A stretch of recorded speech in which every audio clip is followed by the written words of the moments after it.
Thanks for taking the time to watch this week's Oldtown short. I wonder, with Christmas having been a little less than a month ago, were there any amazing gifts that you received?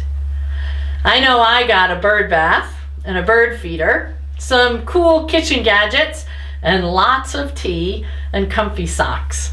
All things that my family know that I absolutely love. And it was fun to sit around and open presents, even though we didn't have the usual Christmas crowd because of COVID. Many people have the custom of giving and receiving gifts for Christmas or birthdays or other life milestones. But this week, I've been thinking about other gifts that we receive. Gifts that aren't wrapped in ribbons and bows and fancy paper. The truth is, many of the gifts that we receive in life come to us in and through people.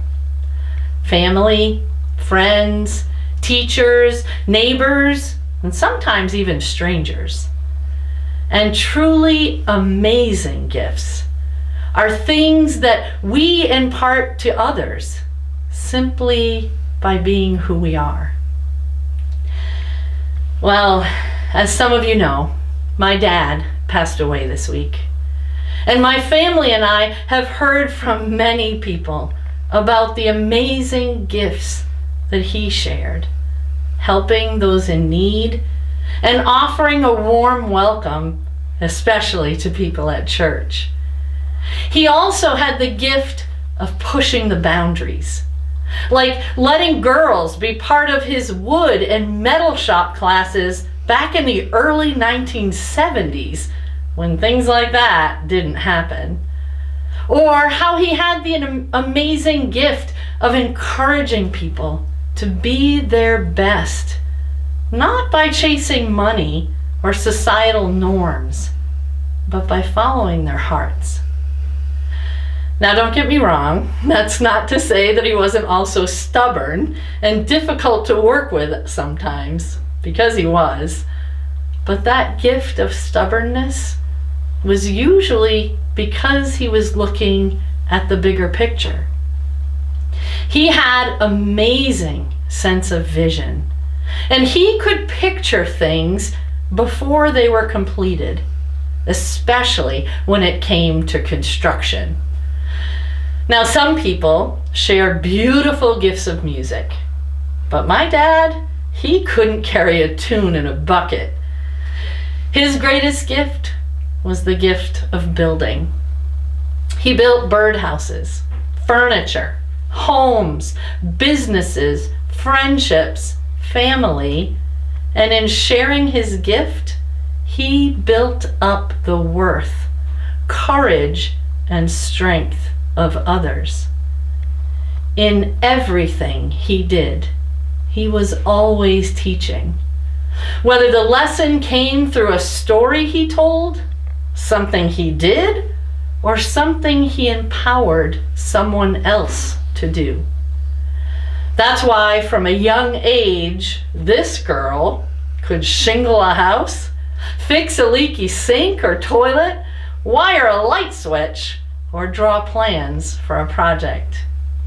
And though he was a big guy and could appear rough and tumble on the outside, on the inside, he had a heart of gold.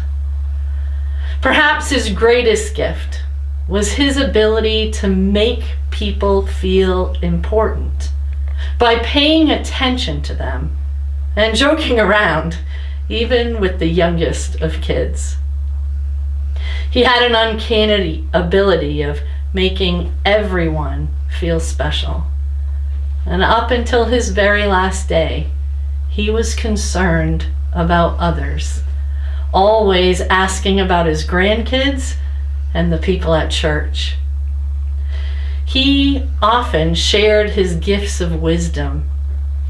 In tough times, my dad taught us that it's faith and family that bring you through. He taught us to take care of ourselves, but also to do what you can to bring out the best in others. And no matter what, never use what you have to put others down or make anyone else feel less important. Friends, this week, I would encourage you to look for the amazing gifts that you receive in and through the people and places around you. Remember, they don't have to be wrapped in ribbons and bows. They don't have to be fancy, and they don't need to be expensive. Actually, some of the best gifts don't cost anything at all. I'd like to leave you with a few simple things that through my dad, I've learned to see as amazing gifts. The joy of planting seeds, because then you get to watch them grow. The sweet smell of sawdust, because that means that something is being created and made new. The smell of hot asphalt, because as a roofer, my dad always said, that's the smell of money. A simple act of kindness, because you never know what another person's going through.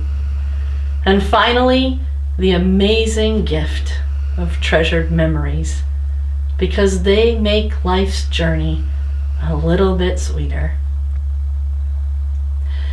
Friends, thank you for being the church and for allowing me the gift of having this time to honor my dad.